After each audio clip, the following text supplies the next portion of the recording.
Restez au sec devant votre programme avec Soutumier, couvreur de toiture.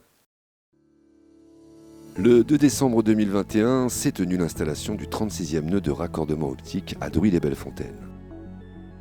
Le réseau iconique permettra de rendre éligible à la fibre optique plus de 127 000 foyers, entreprises ou encore sites publics d'ici 2023.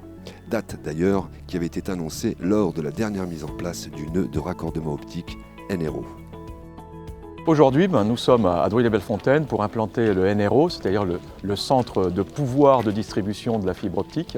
C'est le 37e sur 53 dans le département et ça permettra sur Druy-les-Belles-Fontaines de pouvoir relier 1300 foyers à la fibre. Donc c'est une grosse opération. Donc normalement la fibre, les particuliers seront branchés dans la deuxième semestre 2022, mais aujourd'hui c'est le nœud de départ de la fibre sur Druy-les-Belles-Fontaines.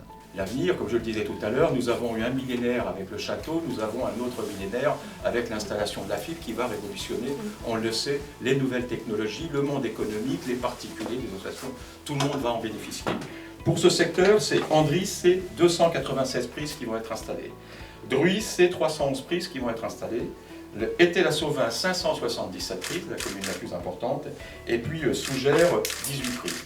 Donc vous voyez, personne n'est oublié, tout le monde sera frais. Je remercie le groupe Infra Altitude. Altitude Infrastructure, qui n'est autre qu'un opérateur d'infrastructure dans le cadre de l'aménagement du territoire. Et on est ravis puisque nous sommes là aujourd'hui pour inaugurer le nœud de raccordement optique qui s'intègre dans la confiance que nous a accordé le département de l'Yonne pour construire, pour déployer, exploiter et commercialiser la fibre optique sur l'ensemble du territoire de l'Yonne. Il y en a 57 au total pour desservir et pour être précis, à peu près 130 000 prises pour faire du 100% très haut débit à l'ensemble des citoyens du département de l'Yonne.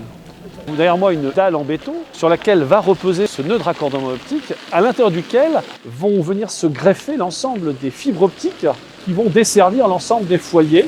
Et donc de ce NRO part 3 sous-répartiteurs optiques qui vont assurer le transport entre ce NRO et le SRO pour ensuite aller directement desservir les maisons et les habitations des citoyens.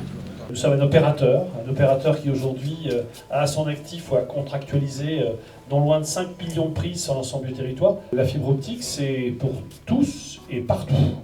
Et je crois que c'est important, on l'a rappelé, parce qu'en matière d'attractivité, en matière de fracture, c'est incontournable qu'on puisse donner à tous le même service public. Parce que, disons-le, c'est un bien commun. Et je crois que quand on s'engage dans cette dynamique-là, c'est véritablement de donner à l'ensemble des citoyens qui sont sur ce territoire, je dirais, toutes les opportunités et les possibilités de ce que va offrir la fibre. Bien évidemment, on parle d'attractivité économique, mais c'est aussi, je le rappelle, la dématérialisation. Nous sommes en Bourgogne et nous voulons être résolument connectés sur la dynamique de la métropole francilienne. Il est naturel que les communes, via l'établissement public de coopération intercommunale, abondent aussi ce mouvement, c'est tout à fait naturel. Pourquoi ? Parce qu'on fait l'union du territoire pour donner aux ménages, aux entreprises, l'accès à la fibre. Je veux absolument affirmer ma satisfaction de voir enfin qu'on arrive au bout du tunnel. On a mis 10 ans avant de démarrer, et là on avance. Et là on voit vraiment le 34e, c'est quand même quelque chose, on avance. Sur 57. Sur 20, on avance.